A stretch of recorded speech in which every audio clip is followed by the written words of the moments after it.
Então, continuando aqui a nossa divisão, então, é o que eu expliquei no vídeo anterior.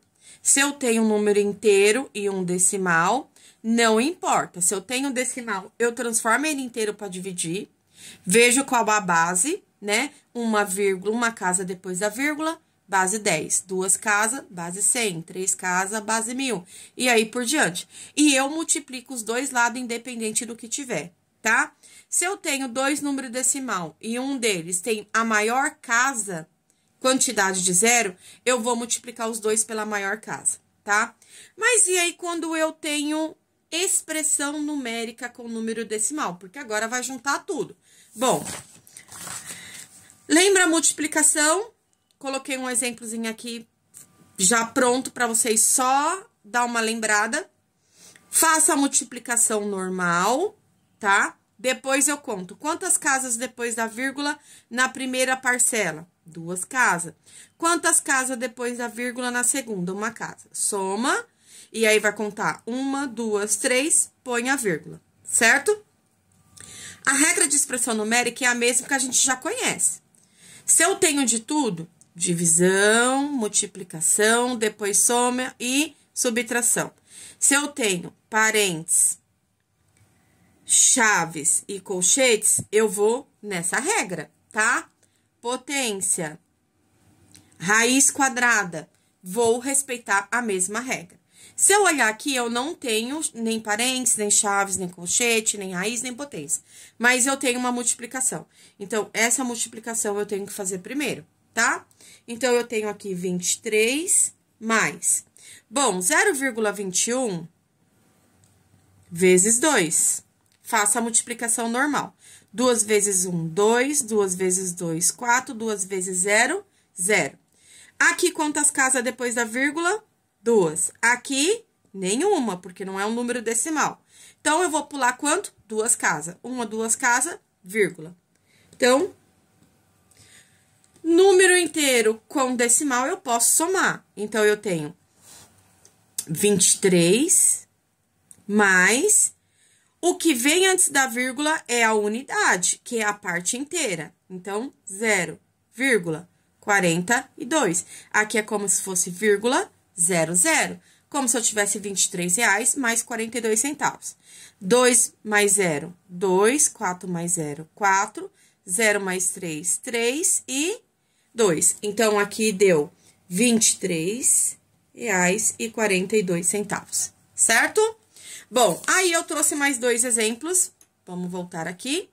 Só que aqui eu já tenho parênteses. Mas eu tenho 52 menos 3 vezes 4,1 menos 1,8. R$4,10 menos R$1,80.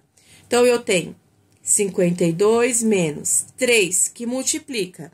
Na multiplicação, entre parênteses, pode ser que venha o sinal de vezes ou não venha nada. Mas quer dizer que ele está multiplicando, tá? Então, não tem diferença.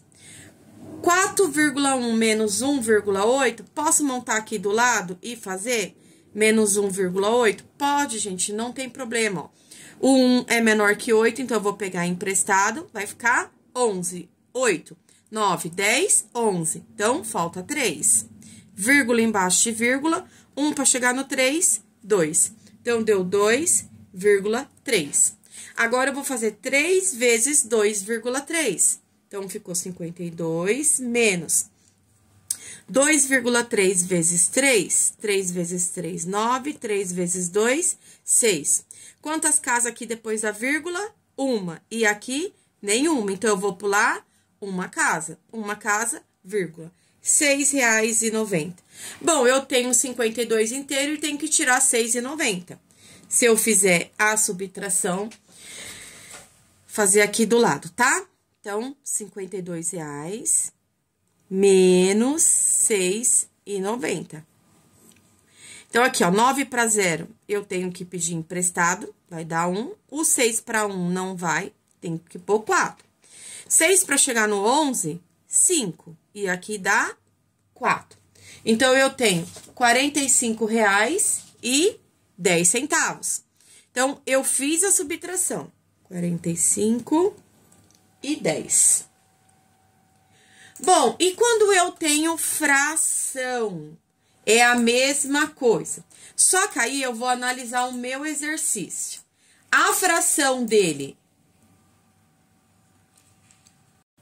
Bom, e aí para finalizar, como eu disse, se eu tenho fração, número decimal ou raiz, eu tenho que transformar todo mundo numa unidade só, tá? Então, como eu tenho número decimal, eu vou transformar tudo em número decimal. Se eu pegar o número 1/4 e dividir, ele vai dar 0,25. Mas o 0,16 dividido por 4, eu tenho que transformar em número inteiro para eu poder dividir. Se eu tenho duas casas decimal, eu vou multiplicar por 100, esse lado e esse lado. Então, vai ficar 0,16 dividido por 100 vezes 100 vai dar 16. 4 vezes 100, 400. Só que concorda comigo que o 400 é menor que o 16 é menor que 400? Então, aí vai cair naquela regra. Eu vou colocar qual número que se eu multiplicar 400 chega próximo de 16? O 0. Então, 0 vezes 400, 0 para 16, 16. Aí sim, vírgula, 0. Aí eu posso colocar um 0, tá? 160 não divide 400, então, 0, eu acrescento para acrescentar mais uma casa decimal. Agora sim, quantas vezes o 400 cabe dentro do 1.600? 4 vezes. 4 vezes 0, 0. 4 vezes 0, 0. E 4 vezes 4, 16. Aí sim, 0,04 centavos. Então, eu tenho 25 centavos mais 4 centavos. Aí, eu posso colocar aqui e montar? Pode, sem problema nenhum. Como é uma soma, você vai colocar vírgula embaixo de vírgula, unidade embaixo de unidade, décimos e centésimos, um embaixo do outro. 5 mais 4, 9. 0 mais 2, 2. Vírgula, 0 mais 0, 0. Então, eu tenho aqui toda essa expressão numérica equivale a 0,29 ou 29 centavos, tá? Espero que vocês tenham entendido. Qualquer dúvida, coloca lá no chat lá que eu vou responder.